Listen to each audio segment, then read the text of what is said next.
السلام علیکم ورحمۃ اللہ وبرکاتہ ناظرین تسی دیکھ رہے ہو سوکی ٹی وی میں تہاڈا میزبان ملک محمد نواز سوکی حاضر خدمت ناظرین جس شخص کو میں نے آج گزارش کی ہے اپنے پروگرام کے لیے کسی تعارف کا محتاج نہیں 1997-98 یعنی 1997 کا عشرہ تھا رات کا وقت تھا F7 سے میں گزر رہا تھا اس مرد مجاہد نے ایک ٹیکسی کو ہاتھ دیا ہے اور وہ ٹیکسی غالباً بھری ہوئی تھی یا جو بھی میں نے دیکھ لیا رات کا ٹائم تھا لائٹ لگی ہوئی تو سامنے دیکھا ہے تو جہیز سالک صاحب ان کی والدہ حضور بھی ان کے ساتھ تھی پہلی ملاقات تھی میں نے دیکھا ہے میں نے گاڑی روکی بٹھا لیا ہے دعا سلام ہو گئی پھر ادھر مجھے اپنا لکھا ہوا شعر بھی یاد آ رہا ہے تیرے وطن تے آ کے نال سبب دے تیرے نال سلام دعا ہو گئی کچھ تیں چاہ خلق دے نال بلایا کچھ میڈی بھی ملن تے چاہ ہو گئی تو ناظرین جے سالک صاحب کسی تعارف کے محتاج نہیں ان کا اتنا کام ہے میرے خیال میں اگر کئی سال بھی میں بیٹھ کے ان کے ساتھ گفتگو کروں تو وہ تھوڑی ہے لیکن اپنے ناظرین واسطے تھوڑا جا اج انہاں نال گپ شپ کیونکہ بہت مصروف ہوندے نو اور یقین مانیے کہ میں کئی دنوں سے ان کی محبت ہے تو آج انہوں نے مجھے ٹائم دیا ہے تو آئیے گفتگو کرتے ہیں جناب جہیز سالک صاحب سے السلام علیکم جناب وعلیکم السلام جہیز سالک صاحب کی حال ہے ہاں پہلے تو میں آپ کو ذرا کلیئر کر دوں جی کہ میری والدہ جو ہے وہ بچپن میں فوت ہو گئی تھی اچھا تو وہ ساتھ کون تھے وہ ہماری کوئی بزرگہ تھی اچھا تو کوئی آپ اس کو ماں جی کہتے تھے ہاں وہ ماں جی کی وہ خدمت کرتی تھی ہمارے گھر میں ناظرین تو ہاں وہ میری والدہ میں اس وقت 8 سال کا تھا اچھا جب میری والدہ فوت ہو گئی تو وہ بزرگہ جو 20 سال سے ہمارے پاس کام کر رہی تھی اچھا تو وہ ہم ماؤں یعنی آپ اس کو ماں والا درجہ ماؤں والا ہی مطلب درجہ جب ایک گھر میں ایک بزرگہ ہوگی تو ڈیفینیٹ ہے 20 سال سے تو بہر خدا کا شکر یہ ہے کہ ہم اپنی جدوجہد یعنی تقریباً مجھے 45 سال ہو گئے ہیں جی جی بے شک اور 45 سال جب میں نے 79 میں یعنی مارشل لا کا دور تھا جب کوڑے برس رہے تھے اور اس وقت ہتھ کڑیاں الٹی لگا کرتی کوئی مطلب سیاست کا نام نہیں لیتا تھا اس وقت مجھے یاد ہے خطرناک ماحول تھا جی جی کیونکہ ہاتھ کڑیوں کو تو چھوڑے کوڑے برستے تھے ڈاکٹروں کو کوڑے برسے وکلا کو کوڑے برسے جی جی اور یہ مارشل لا کی گود میں جو پروان چڑھے ہیں نا آج ڈیموکریٹک لوگ جی جی ایکچولی انہوں نے بیڑا غرق جو تباہی کہی ہے نا ملک کی جی جی یہ کلاشن کوپ کلچر جی جی پجارو گروپ جی جی ٹھیکیداری نظام اور ایم این اے کو ٹھیکیداری کے وہ دیے گئے سڑکوں یہ سارا یعنی کرپشن نہ بازار جڑا کروں یہ ضیاء الحق کے دور میں ہوا اور اس کے جتنی باقیات ابھی تک جو کام کر رہی ہیں وہ تباہ کر دیے اگر کوئی کرپٹ لوگ یعنی اگر مطلب یعنی اپنا خراب ہیں تو وہ ان کو ختم کرنے کے لیے ان کو ٹھیک کرنے کے لیے ٹائم چاہیے جو لوگ آئیں گے جی جی وہ مطلب ہے کہ وہ بنیادی طور پر وہ سارا معاشرہ کرپٹ ہو چکا ہے صحیح بات وہ پنیری جو لگی ہے نا وہ پروان چڑھی ہے ایسی اب وہی گھنگرو کی طرح بجتا ہی رہا کبھی اس پگ میں کبھی اس پگ میں کبھی غیروں میں کبھی اپنوں میں اب بتائیں میں ایک دفعہ میں نے بنا یعنی سوری 4 دفعہ قومی اسمبلی کا ممبر 4 دفعہ وزیر مطلب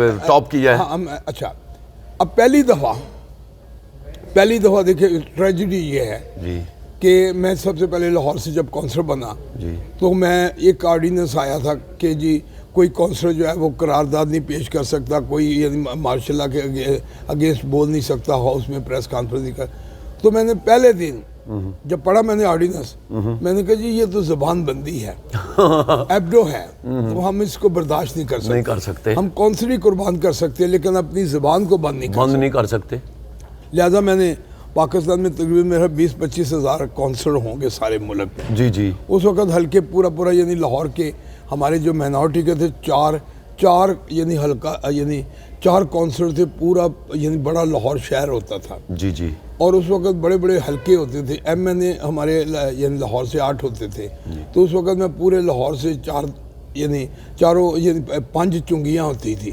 5 چنگیوں سے میں یعنی کونسلر بنا اور میں نے پھر ریزائن کر دیا میں نے کہا کہ یہ مارشل لا کے یعنی ضابطے کو ہم مطلب زبان بند نہیں کر سکتے، ظلم کے یہ ضابطے ہم نہیں مانتے. نہیں مانتے. اچھا جب 25,000 کونسل جو کراچی، لاہور، پشاور پورے پاکستان کا تھا، دیکھ رہے تھے مسلمان، جی انہوں نے کہا کہ یار یہ جے سالک نے اگر لاہور سے ریزائن کیا ہے تو ایک لاہور سے ایک مولانا شیسی صاحب میدان عمل میں آئے، انہوں نے ریزائن کیا. اچھا. پھر ایک مجاہد صاحب تھے، انہوں نے ریزائن. اس طرح مسلسل ڈیلی 12 کونسل ریزائن کر گئے. ماشاءاللہ. آخر کار وہ آرڈیننس، پہلا آرڈیننس تھا ضیاء الحق کا جو واپس لینا کیا کہنا ہے، کیا تو یہ حالانکہ اس وقت میں کوڑے یعنی ٹک ٹکیا پر باندھ کے مارنا صحافیوں کو. اس وقت خاور نعیم ہاشمی زیدی صاحب کو جی، اور وہ اپنا جن 3 صحافیوں کو کوڑے پڑے. تو یہ کتنی بد نصیبی تھی. اور آج اسی کے دور کے پلنے والے جو ہے وہ جمہوریت کی باتیں کر رہے ہیں. جمہوریت کو پروان چڑھنے نہیں دے رہے، کرپشن کی ہوئی ہے، لوٹ مار کیا. یہ ملک جو ہے ہم نے لاکھوں شہادتیں دی، ماؤں کی عظمتیں لوٹی، بچوں کو نیزوں پہ ڈالا گیا، بھائیوں کی گردنیں گئی، ہم نے پاکستان لیا. یہ چند چوروں کے لیے، چند سرمایہ داروں کے لیے، چند بڈھیروں کے لیے، جاگیرداروں کے لیے. وہی بیوروکریسی میں ہے، وہی اس میں ہے، وہی اسٹیبلشمنٹ. یہ بڑی بد نصیبی ہے کہ 2000 کے خاندانوں نے گھیرا ڈالا ہوا ہے. ناظرین میں ادھر بات کاٹوں گا. وہ ریزائن سے پہلے جے سالک صاحب نے ریزائن دیا ہے اپنی کونسلری سے، تو مجھے ایک شعر یاد آ رہا ہے. یاد کرتا ہے زمانہ ان انسانوں کو، روک لیتے ہیں جو چلتے ہوئے طوفانوں کو. جے سالک صاحب، اب تو خیر اور ہو گیا معاملہ. آپ نے 4 دفعہ پورے پاکستان میں ایک سیٹ ہوا کرتی تھی.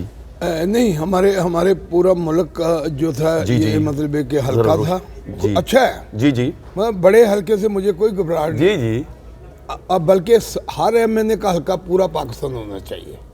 صحیح بات ہے. اس کی وجہ یہ ہے کہ اب جو ایک وزیر ہے، اگر ہیلتھ وزیر ہے، ہیلتھ منسٹر ہے، وہ اگر مثال کے طور پہ پنڈی کا ہے تو وہ تو اپنے حلقے میں گھسا رہے گا. ہاں وہی بات، وہ دائیں بائیں شائیں والی بات ہے. وہ بلوچستان کیوں جائے گا، کراچی کیوں جائے گا، پشاور کیوں جائے گا؟ بہت بڑی بات ہے. اگر آپ نے وزیروں کو بنانا ہے وزیر، تو ان کا جو وزیر بننا چاہے اس کو حلقہ پورا پاکستان دو. یا پھر اگر نہیں ایسا کرنا سسٹم تو پروپورشنل ریپرزنٹیشن کی طرف آ جاؤ کہ پارٹیاں لڑیں الیکشن اور پورے پاکستان سے مطلب پارٹیاں الیکشن لے، ووٹ لے، اور جتنی ان کی مدد تعداد آئے ان کے حساب سے ان کو پرسنٹیج سیٹیں دے دیں. صحیح بات ہے. یہ طریقہ جو ہے اس سے یہ ہوگا کہ یہ جو فرقہ واریت ہے، نفرتیں ہیں، جیسے MQM ہے، اس نے اپنے حلقے میں ایک لابی بنی ہوئی ہے. اس لابی کو اگر آپ نے توڑنا ہے تو آپ پورا حلقہ کر دیں گے پارٹی کا، تو ان کو جنگ میں بھی آنا پڑے گا، ان کو پشاور میں، سندھ میں، مطلب بلوچستان میں بھی انہیں شیعوں کی بات کرنی پڑے گی، سنیوں کی بات کرنی پڑے گی، وہابیوں کی بات، یعنی تمام مکاتب فکر کی، کرسچنوں کی بات کرنی پڑے گی. تو اس سے ایک تو یہ ہے کہ یہ جو لابی ٹوٹے گی، لابی ٹوٹے گی. اور یہ جو مطلب ہے کہ اپنی پاکٹ ہے، مثال کے طور پہ جنگ میں 3 خاندان ہیں مثال کے طور پہ، ایک پیپلز پارٹی کا، ایک نون کا، ایک PTI کا. اور 3 خاندان جو آپس میں لڑتے ہیں ان میں سے ایک جو ہوتا ہے وہ جیت کے آ جاتا ہے. کبھی اس کی باری آ جاتی، کبھی یعنی وہ اپنا وہ جو وہاں کی جنگ کی وہ جو ہے وہ ہے اپنا جو عبدہ ریاض حسین. اچھا وہ اپنا اس کے بعد وہ فیصل صالح یاد، یہ کزن ہے آپ. مطلب یہ جو یعنی خاندان کے لوگ وہ ایک دوسرے کو آنے نہیں دیا. نہیں آئے گا کیسے؟ مال پانی سارا انہوں نے اکٹھا کیا ہوا ہے، چور بازاریاں انہوں نے کی ہوئی ہیں، سارا کچھ مطلب ہے کہ ان کے پاس ہے. بات یہ ہے کہ یہ اس کا معیار ہونا چاہیے BA تعلیم رکھنے کی بجائے یہ نعوذ باللہ. صحیح بات ہے. یہ نبیوں کی کون سی ڈگریاں تھی؟ کیا کہنا ہے؟ بلے شاہ کی کون سی ڈگری تھی؟ 7 شریف کی کون سی ڈگری تھی؟ کیا کہنا؟ یعنی کس طرح یعنی کہ جی ڈگریوں سے انسان بنتے ہیں؟ اگر ڈگریوں سے انسان بنتے تو سارے آکسفورڈ یونیورسٹی والے سارے انسان ہوتے، باقی بیوقوف ہے. جے سالک صاحب میں تواڈی ایتھے گل کٹنا مینوں سخت درد ہو رہا اس وجہ تو کہ دیکھیں ਸੁਲਤਾਨ ਬਾਹੂ ਰੱਬ ਉਹਨਾਂ ਨੂੰ ਮਿਲਦਾ ਹੀ ਨੀਤਾਂ ਜਿਨ੍ਹਾਂ ਦੀਆਂ ਸੱਚੀਆਂ ਹੋ